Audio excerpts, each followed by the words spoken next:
Mi nombre es Aparicio Linares con un tema más para el Rincón de Apologética Católica. En esta ocasión trataremos un tema que es importante para el buen desarrollo de temas en la defensa de la fe y que en algunas ocasiones se han dejado de lado simplemente por una apologética en la cual uno anda buscando fama más que el servicio dentro de la iglesia. El tema que tratamos hoy es: quiero hacer una apologética de calidad. ¿Qué debo de hacer? En este tema iremos esbozando algunos de los aspectos necesarios que debemos de cumplir como apologetas para hacerlo del buen camino hacia la salvación, tanto de las almas a las cuales les prediquemos, como a nuestra propia alma, que muchas veces nos descuidamos en ese sentido. Muchos han tomado al Padre Luis Toro como referente en este tema y lo han intentado imitar, haciendo debates incluso que se han vuelto sin sentido, que han terminado en discusión y que no se ha logrado una verdadera conversión de aquellos hermanos que llegan a buscar una interpretación correcta de las Escrituras. Que la doctrina que nosotros como católicos realmente vivimos es la correcta, es la que Dios nos ha entregado.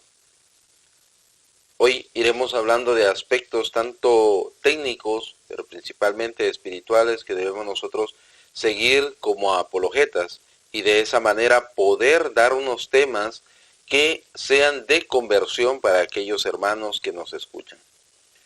Para ello vamos a irnos dando cuenta de que es necesario muchas cosas que nos van a permitir a nosotros entender de la mejor manera posible lo que es la Escritura. Trataremos 6 aspectos que debemos de cumplir y de esa manera poder nosotros dar ese fruto que el Señor espera de nosotros. Primeramente tenemos que ser testimoniales.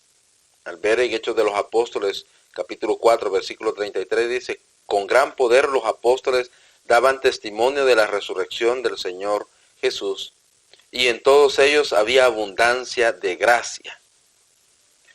Si estudiamos este texto, nos daremos cuenta de que ellos daban testimonio de la resurrección de Jesucristo. Pero ¿cómo se da ese testimonio? No solamente el Señor resucitó, el Señor hoy está con nosotros acompañándonos, sino que tiene que notarse de que realmente el Señor ha resucitado dentro de nuestros corazones.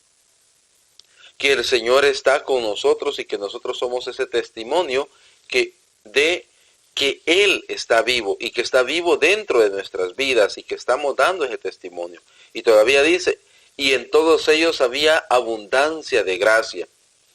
¿A qué se refiere esto? Que realmente se estaba dando un testimonio vivo de que el Espíritu Santo está habitando en cada uno de ellos y está dando frutos, y esos frutos tendrían que ser los del Espíritu Santo: paz, paciencia, alegría, gozo. Hay que tener esos frutos, y muchas veces nosotros nos frustramos al comenzar un debate. No estamos dando ese tipo de frutos, sino que estamos dando frutos muchas veces de amargura, de tristeza, de frustración, cuando no logramos hacer lo que realmente se supone que deberíamos de hacer, que es dar el testimonio de que Cristo está vivo y que estamos enamorados de ese Cristo que nos ha dado una vida nueva. Pero muchas veces nosotros estamos enfrascados en ganar y hay que tener cuidado. Entonces, el testimonio tiene que ser ese, que nosotros realmente tenemos a un Cristo vivo de poder que ha llegado a nuestras vidas y que nosotros podemos transmitirlo más que con palabras, con nuestras acciones, y nos descuidamos en ese sentido. Voy a poner un ejemplo simple y sencillo. Algunos apologetas tienen un canal de YouTube, y en el canal de YouTube presentan temas de defensa de la fe, pero también tienen un Facebook o un Twitter que es personal, y ahí se burlan, ponen cosas indebidas. ¿Qué testimonio estamos dando? Realmente estamos viviendo una doble vida al hacer eso, de que aparentamos ser espirituales, pero también somos del mundo. Hay que tener cuidado en ese aspecto, ser testimoniales, Hay que recordar que mucha gente, muchos hermanos, están pendientes de lo que más de lo que hacemos que de lo que decimos. Entonces, si nuestro testimonio no es coherente con nuestra forma espiritual, entonces realmente nos estamos condenando nosotros mismos y de paso estamos condenando a estas almas que estarían buscando cómo saciar su sed en el conocimiento y nos convertiríamos lo que Jesucristo habla de que seríamos unos fariseos, de que hagan lo que ellos dicen, pero no los imiten en su testimonio. Hay que tener cuidado, realmente dar temas de apologética tiene que ser para nosotros más que dar enseñanza, dar testimonio, para que estos hermanos se puedan convertir, vengan a la iglesia, acojan la fe de la iglesia y de esa manera realmente vivir lo que la iglesia nos pide, que ser hermanos basados en la caridad. Entonces hay que tener cuidado en ese aspecto porque muchas veces nosotros el testimonio lo dejamos de lado porque queremos demostrar que realmente conocemos y nos volvemos personas que somos de conocimiento. Yo les digo muchos cerebrales, es decir, que tienen el conocimiento en el cerebro, pero no lo han trasladado al corazón, que es necesario para poder nosotros de esa manera evangelizar. Entonces hay que tener cuidado en este aspecto. El segundo aspecto que debemos de tener es que tenemos que ser personas de oración. Un apologeta tiene que ser esa persona que ora. Veamos lo que nos dice el Evangelio según San Marcos, capítulo 14, versículo 32 al 33. Llegan a un lugar llamado Getsemaní y les dijo a sus discípulos, sentaos aquí mientras hago oración. Y se llevó con él a Pedro, a Santiago y a Juan, y comenzó a afligirse y a sentir angustia. Esta palabra es justamente antes de que el Señor comenzara su pasión. Era la misión más grande por la cual Él había venido a la tierra, la salvación de cada uno de nosotros a través de la cruz. Él en esta misión ora, y he tomado este pasaje, hay muchos pasajes donde dice, y el Señor se fue a orar, y el Señor fue después de una larga jornada a oración. Entonces, pero este pasaje me llama la atención porque justamente antes de una misión, Él pide fortaleza, pide dirección. ¿Cuántos de nosotros antes de realizar realmente un tema de apologética nos ponemos a orar, incluso en la preparación? Algunas veces no lo preparamos, sino que simplemente comenzamos a acordarnos de las cosas que ya hemos estudiado. Pero nuestro mensaje no es un mensaje lleno del Espíritu, sino que es un mensaje que se ha vuelto intelectual. Es necesario que nosotros doblemos rodillas para cada una de las misiones. No necesariamente para cada una de las misiones, sino todo el tiempo. ¿Por qué? Porque muchas veces se nos olvida de que Dios es el que da el conocimiento, da la sabiduría para que nosotros podamos hacer esos temas. Pero muchas veces el egoísmo, la vanagloria de nuestro corazón va tomando la posición de Dios y se nos olvida de que nosotros estamos para hablar de Dios y que Dios respalda nuestro mensaje. ¿Por qué? Porque estamos llenos de Él y la forma de llenarnos es a través de la oración. No la tenemos que descuidar, tenemos que ser esos servidores llenos de oración, llenos de palabra de Dios en el momento en el cual nosotros doblamos rodillas, pero lo estamos haciendo. Entonces, en ese sentido nosotros tenemos que buscar la oración, esos momentos íntimos. Hermano, paso mucho tiempo equivocado y decía, mucho tiempo ocupado, y decía alguien, si tú crees que estás ocupado, ora el doble de lo que lo harías si no lo estuvieras. ¿Por qué? Porque muchas veces en ese afán de la vida nosotros nos vamos descuidando de lo que es importante.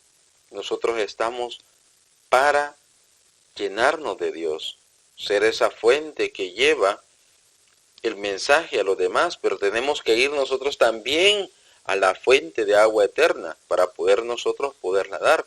Pero si nosotros no accedemos a ella a través de la oración, va a llegar un momento que nuestra fuente se va a agotar y ya no tendremos la capacidad de llenar a los demás a través de Dios y vamos a sentirnos frustrados en una misión en la cual puede ser que intelectualmente nos hemos preparado lo mejor posible, pero resulta que el mensaje no llegó porque no iba lleno de Dios. Hay que llenarnos de Dios para que también Dios esté con nosotros en ese momento en el cual tenemos que transferir el mensaje a los hermanos que lo necesiten. También podemos ver que la exhortación apostólica Christe Filaxi de San Juan Pablo II en el numeral 58 nos dice: la oración no es solo saber lo que Dios quiere, sino hacer lo que Él quiere. Muchas veces nosotros nos quedamos hablando con Dios y pidiéndole y hablándole y nos volvemos un monólogo en nuestra oración. Y debería ser ese diálogo en el cual Dios también nos tiene algo que decir a nosotros y que al mismo tiempo tenemos que comenzar a vivirlo. Volvemos al mismo punto anterior, que era dar testimonio, ser testimoniales. Muchas veces nosotros hablamos, oramos, bien bonito, pero no estamos haciendo vida ese mensaje dentro de nuestro corazón. Por lo tanto, es importante que nosotros también seamos capaces de vivir la oración que estamos haciendo. Sin esa oración, nosotros vamos a irnos agotando y es necesario que nosotros acudamos a la fuente todo el tiempo. Es necesario que nosotros nos llenemos realmente de Dios. El tercer punto que vamos a tratar en esta ocasión se llama vida sacramental. En Génesis capítulo 17:1 nos dice la palabra: tenía Abraham 99 años cuando el Señor se le manifestó y le dijo: yo soy el Shaddai, camina en mi presencia y sé perfecto. Muchas veces nosotros nos hemos llenado de tantas cosas en nuestras vidas que lo último que tenemos es una vida sacramental. He escuchado hermanos que dicen: tengo que ir a misionar y por eso no tengo tiempo de ir a la Eucaristía. Sí, pero dejamos de alimentarnos, dejamos de llenarnos de ese mensaje de fortaleza para nosotros. Debemos hoy que nosotros pedirle a Dios de que realmente nos permita acudir a los sacramentos, principalmente a la Eucaristía, principalmente al sacramento de la reconciliación. Tenemos que nosotros estar continuamente llenándonos de estos sacramentos. Si no lo hacemos, nos vamos a ir descuidando de nuestra vida y el centro de nuestra existencia es la Eucaristía. Cuando olvidamos esto, comenzamos a ser egocéntricos, comenzamos a decir: es que yo soy el que puede, yo soy estos hermanos sin mí no podrían hacer nada. No, momento, ellos sí pueden hacer mucho porque Dios siempre va a proveerles lo necesario para que ellos sigan adelante. En esta ocasión puede ser que tanto tú como yo seamos esa fuente que el Señor ha decidido utilizar, pero necesitamos dar ese testimonio también a través de los sacramentos. Si nosotros no nos confesamos, si nosotros no acudimos a la Eucaristía, ¿de qué les vamos a ir a hablar a nuestros hermanos? ¿De qué les vamos a predicar si en verdad nos hemos olvidado de ellos, nos hemos olvidado de dar ese mensaje de fortaleza a aquellos que lo necesitan?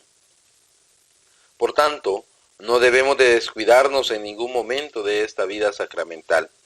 Veamos lo que nos dice San Pablo en la segunda carta a los Corintios. Y dice: y todo proviene de Dios, que nos reconcilió consigo por medio de Cristo, y nos confirió el ministerio de la reconciliación. Porque en Cristo Dios estaba reconciliando al mundo consigo, sin imputarle sus delitos, y puso en nosotros la palabra de reconciliación. Somos pues embajadores en nombre de Cristo, como si Dios os exhortase por medio de nosotros. En nombre de Cristo os rogamos, reconciliaos con Dios.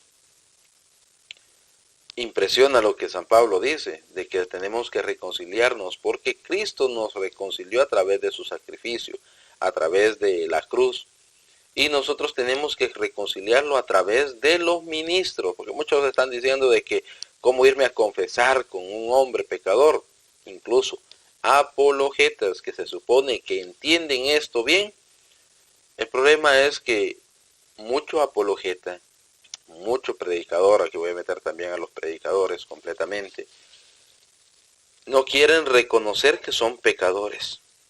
Se les olvida de que tenemos que dar testimonio también, y nosotros como pecadores somos los primeros que necesitamos buscar la reconciliación con el Señor.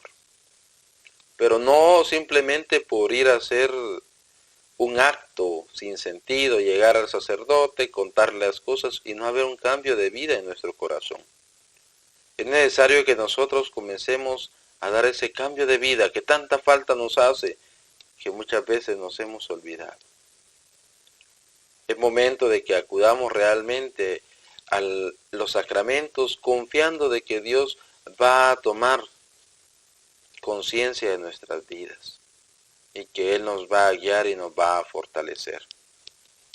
Las primeras comunidades también lo hacían.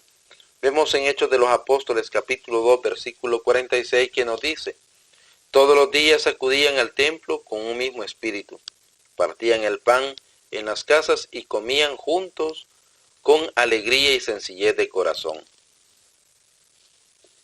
Las primeras comunidades también ya hacían esto de partir el pan. Cuando nosotros encontramos en la Escritura partir el pan, se refiere a la Eucaristía. Y lo hacían con alegría, con entusiasmo, que podían ellos alegrarse y ver que todos estaban felices. Y lo hacían de una manera sencilla, de una manera humilde. Muchas veces los predicadores nos olvidan también eso, porque no entendemos de que nosotros somos servidores de Dios. La vida sacramental nos va a ayudar a entender de que nosotros tenemos que vivir para Dios y en Dios. Esto muchas veces no lo entendemos, pero es así. Nosotros somos servidores de Dios, y como servidores de Dios tenemos que dar testimonio de Él. A través de los sacramentos nosotros iremos entendiendo este punto. Por lo tanto, no nos descuidemos, hermanos. El siguiente punto es amante de las Escrituras. En el libro de Ezequiel, capítulo 3, versículo del 1 al 3, nos dice: y me dijo, hijo de hombre, come lo que tienes delante, come ese rollo, luego vete y habla a la casa de Israel. Abrí la boca y me dio a comer aquel rollo. Me dijo entonces: hijo de hombre, alimenta tu vientre con el rollo que te doy, y llena con él tus entrañas. Lo comí, y fue mi boca dulce como la miel. Muchas veces nosotros ya descuidamos la lectura de la palabra de Dios. Ya nos hemos memorizado muchas citas bíblicas y ya no lo estamos estudiando, ya no estamos profundizando la Escritura. Pues la verdad es que nos falta entender de que Dios nos habla todos los días a través de su palabra. Y es necesario de que nosotros comprendamos de que esa palabra es viva y eficaz, nos va a decir también la misma Escritura. Es decir, que va dando vida conforme nosotros la leamos y nos llenemos de ella. Pero si nosotros descuidamos la palabra de Dios, si nosotros no estudiamos la palabra de Dios, si no profundizamos la palabra de Dios, ya no nos vamos a alimentar. Muchas veces decimos que leer ya es aburrido. ¿Por qué? Porque todavía no entendemos a qué se refiere la palabra de Dios. Vemos que aquí al profeta dice de que la comió y era dulce como la miel. Cuando tú no sientas que la palabra de Dios es dulce como la miel cuando la lees, es momento de que vuelvas a los pasos anteriores y dobles rodillas y le pidas al Señor nuevamente ese amor y ese deseo por conocerle más y más. No descuidemos la lectura de las Escrituras, porque esto realmente nos va a llenar y nos va a permitir comprender de mejor manera hacia dónde vamos y qué es lo que necesitamos para continuar en nuestro camino. Este punto que acabamos de hablar, amante de las Escrituras, también está íntimamente relacionado con el siguiente punto, que tenemos que estar apegados y obedientes al magisterio. San Pedro en su segunda carta, en el capítulo 1, versículo del 19 al 21, dice: y tener así mejor confinada la palabra de los profetas, a la que hacéis bien en prestar atención, como a una lámpara que alumbra en la oscuridad, hasta que alboree el día y el lucero de la mañana amanezca en vuestros corazones. Pues ante todo debéis saber que ninguna profecía de la Escritura depende de la interpretación privada, porque nunca profecía alguna ha venido por voluntad humana, sino que, impulsados por el Espíritu Santo, aquellos hombres hablaron de parte de Dios. Nos damos cuenta que dice el mismo San Pablo que ninguna escritura, principalmente ninguna profecía, depende de interpretación privada. Muchas veces nosotros leemos la Biblia y le damos nuestra interpretación, nuestro criterio, y eso no es correcto dentro de la iglesia. Nuestro mensaje tiene que ir impregnado de lo que la iglesia nos enseña. Pero aquí vienen las cuestiones. Muchos de nosotros no hemos leído el catecismo. Muchos de nosotros no hemos leído los documentos, las encíclicas, las cartas apostólicas que los papas nos han regalado.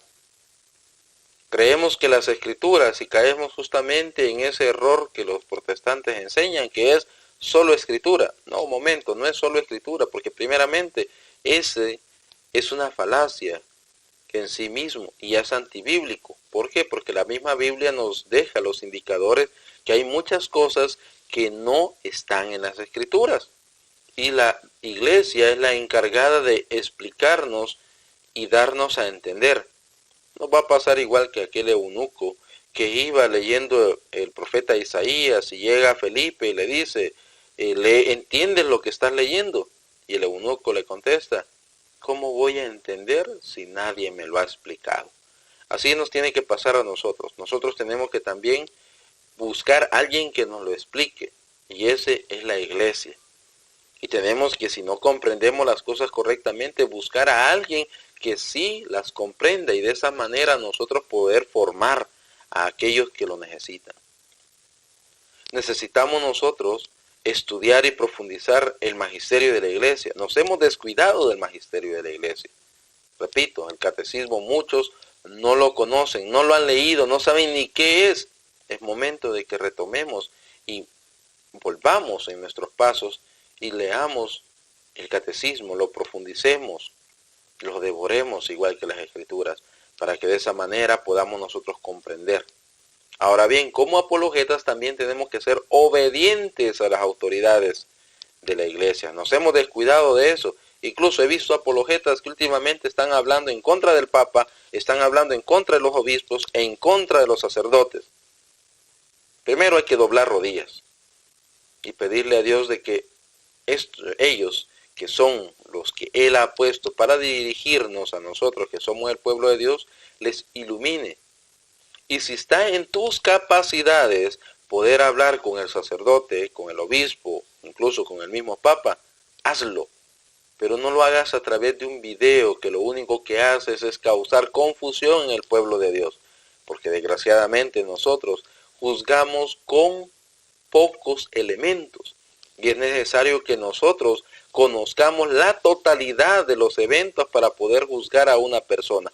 Y el único que tiene todo eso es Cristo. Por tanto, hermanos, es momento de que nosotros seamos obedientes también a las autoridades eclesiales, que va dentro de este mismo tema, que es apegados y obedientes al magisterio. ¿Por qué? Porque ellos son los encargados de administrar los misterios de Dios. Eso se nos olvida. Pero ellos también son hombres y necesitan que nosotros oremos por ellos. Y si tienes la oportunidad, tienes la confianza, acércate, que los sacerdotes muchas veces necesitan también ese consejo, pero hazlo de manera de caridad, no a querer humillar al sacerdote, porque ese es justamente uno de los problemas que hacemos, que cuando creemos que tenemos la razón, la queremos no explicar, sino imponer, y hay que tener cuidado en ese sentido. Por tanto, hermanos, estemos apegados y obedientes al magisterio también, para que Dios nos ilumine a nosotros y nos guíe de esa manera. El último punto, y no el menos importante, es un deseo por salvar almas. En Romanos 9, 1 al 3 nos dice: os digo la verdad en Cristo, no miento, y mi conciencia me lo atestigua en el Espíritu Santo. Siento una pena muy grande y un continuo dolor en mi corazón, pues le pediría a Dios ser yo mismo anatema de Cristo en favor de mis hermanos, los que son de mi mismo linaje según la carne. Esto es necesario para todos los aspectos de la predicación, incluyendo la apologética, que es una forma de predicación. Se nos olvida de que nosotros somos enviados para salvar almas. Y digo se nos olvida porque muchas veces nosotros queremos que a la fuerza los hermanos acepten lo que nosotros decimos. Y por eso he visto varios debates a través de las diferentes redes sociales, Facebook, YouTube, donde al final solamente son pleitos. Parecen programas de estos, de farándula, en la cual llegan casos y lo único que es humillar a las personas, incluso ya las han tachado antes de conocer la vida y el testimonio de algunos hermanos.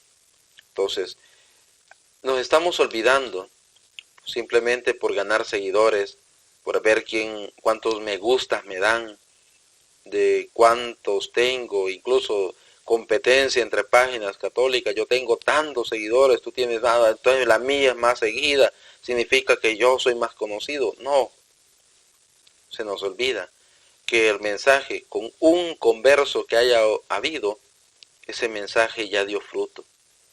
Podemos tener 1000 personas y esas 1000 personas lo único que llegan es a ver el show que se hace, cómo peleó, cómo humilló, cómo fue arrastrado, dicen algunos. Entonces hay que tener cuidado. Cuando nosotros hacemos un tema de apologética, no tenemos que hacerlo con el afán de humillar. Hay predicadores que cuando están hablando y refiriéndose al protestante, lo hacen como hijos de Lutero, hijos del diablo. No, eso no es la forma, eso no es ser caritativos. Así, pero usted, hermano, le está diciendo protestante cada rato. Sí, porque esos son, ellos protestan contra la fe católica, no es por otra cosa, simplemente están rechazando la verdad, protestan por algo que es verdad, así de simple y sencillo. ¿Por qué no les dice evangélicos? Porque nosotros somos los evangélicos. Nosotros leemos el evangelio todos los días en las Eucaristías, por eso somos evangélicos.